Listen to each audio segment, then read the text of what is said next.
Hello and welcome to Plant Fact Friday. I'm Heather. And I'm Alex. And we are here on the veranda today to talk about some very fascinating fruits today. Today we'll be talking from the botanist point of view. It's really important to say that first because there's culinary definitions of fruit and vegetable, and there's botanist perspectives of what a fruit and a vegetable is. So That's right. Yeah, to start there, from a botanist perspective, a fruit is everything with seeds inside of it, where vegetables are going to be other parts of the plant. The root, the stem, the leaf, or even the flower would be considered a vegetable. Right. With that going forward. So a fruit is basically a mature ovary. Yes. That's why there's seeds inside. We say a fruit is a suitcase. Yes. So we have our big plastic basket of fruits and veggies. Let's remove everything in here that is not a fruit. Okay. Yeah, so we got carrots. Those are like Yeah. roots. Potatoes are actually tubers, which are stems, so those are coming out. Broccoli's going to be the flower of the plant. Asparagus, that's not a veg. Onion. That's not got seeds in I don't know it. what this is. I don't know, but it doesn't have seeds. Some more carrots. Oh yeah, onions are bulbs. Okay. Okay, the rest of our stuff in here has seeds. So Yes. for all you newbies out there, tomatoes are a fruit. Okay. Seeds From the inside. botanist's perspective. Yes. Okay, well that was simple enough. Now we're about to up. Things are going to get very interesting because we're going to talk about why strawberries and raspberries and blackberries are not berries. What? But pumpkins and bananas are. Okay? So bear with us. We got our little visual aid here. Yes. Going to talk all about fruit types. So the first distinction is the two major types of fruit. We got dry fruits and fleshy fruits. So a dry fruit is simply all of the tissue is hard at maturity. Okay? And opposite of that, a fleshy fruit would be anything that's very juicy when you bite into it. It's going to run juice down your mouth. Very fleshy and juicy. Yeah. And a lot of people don't realize that dry fruits are actually fruits because when we go to the grocery store and we talk about culinary fruits, it's always a fleshy fruit. You don't bite into many dry fruits. But botanically speaking, since a fruit is a suitcase for seeds, there's lots of things outside in the natural world that reproduce with a dry fruit. Yes. Now within dry fruits, there are two major subcategories. We've got dehiscent fruits, which is a fancy science word for fruits that split open when they're mature, and then indehiscent fruits don't split open. So why don't we just go down from the top? We've got nut. So the first type of dry fruit is a nut. Every part of this fruit is hard and dry at maturity, but the seed coat is actually separate from what's inside. So do you think you know an example of a nut, Alex? I'm going to go with acorn. That's right. An acorn is a nut. I think someday we'll do a Plant Fact Friday all about different types of nuts. Because there's some walnuts out there. They're imposters.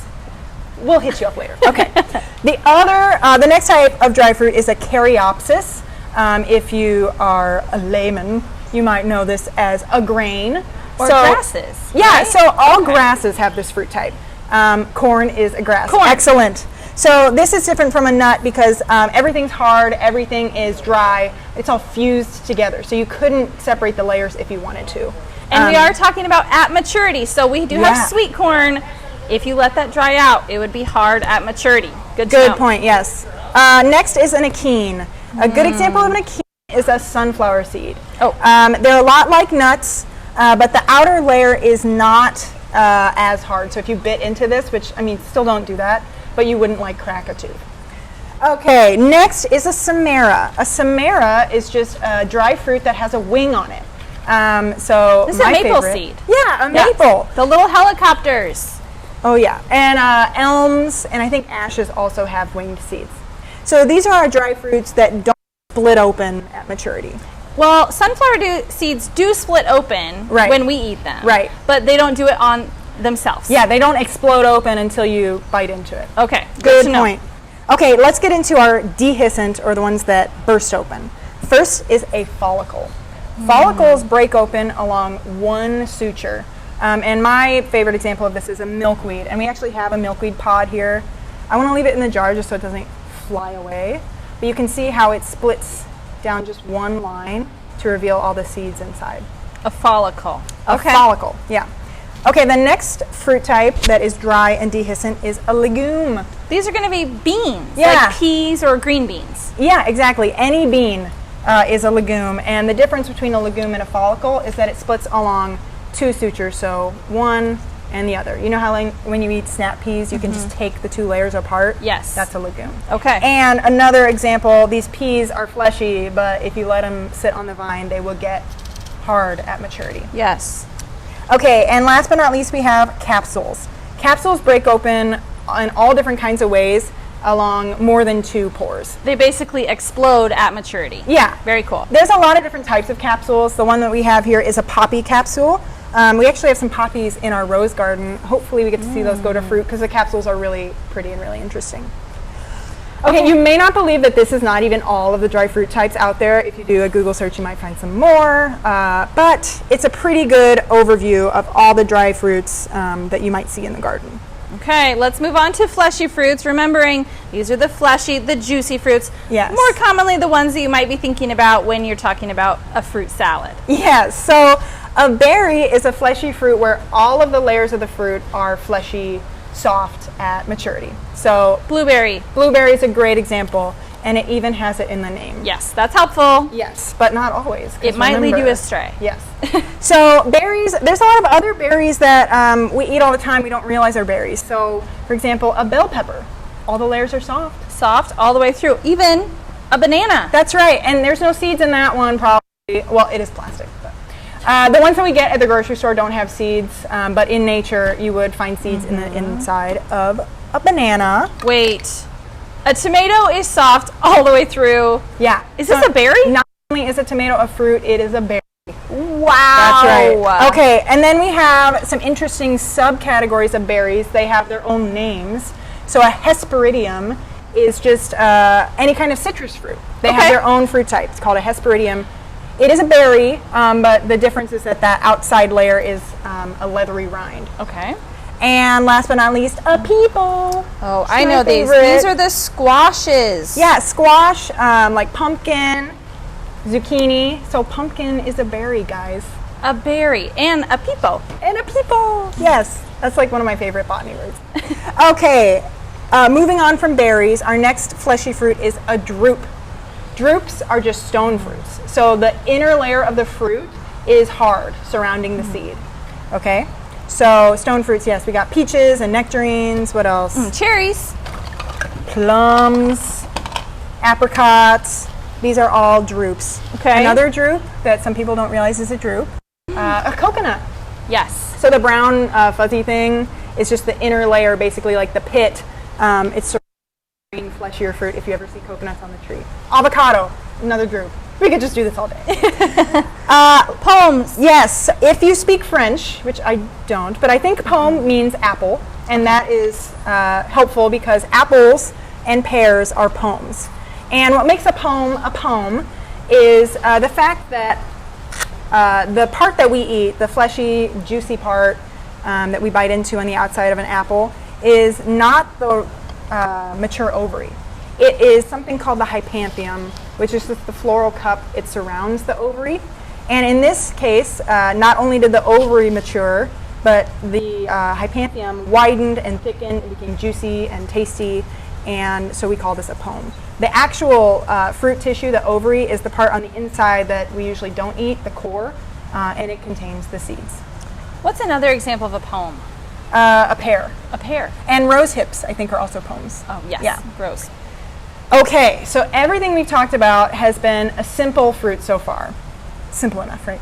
Yeah. Yeah. Last but not least, we have a couple more complex fruits that have a lot of component parts. So the only way that you would really know the difference between these two types is if you studied the flower as it was maturing to become a fruit. Okay. But we'll tell you the difference. So an aggregate fruit develops from one flower that has many, many parts.